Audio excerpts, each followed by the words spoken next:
पूरी दुनिया में 24 घंटे ट्रैफिक चलती है, पूरी दुनिया में उस दौरान हादसा भी होते हैं।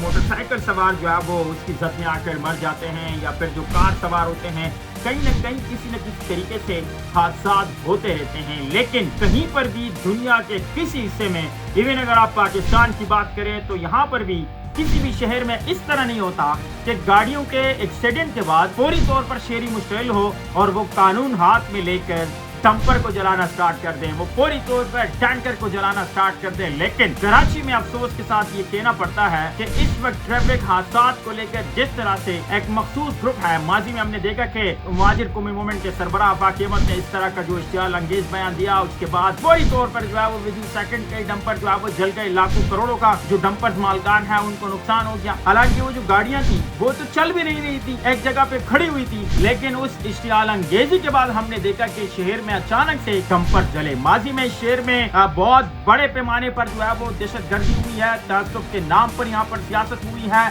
लाशें गिरी है। लेकिन एक बार फिर से जिस तरह एक मखसूस ग्रुप उठता है, जैसे ही कोई हादसा होता है, जैसे ही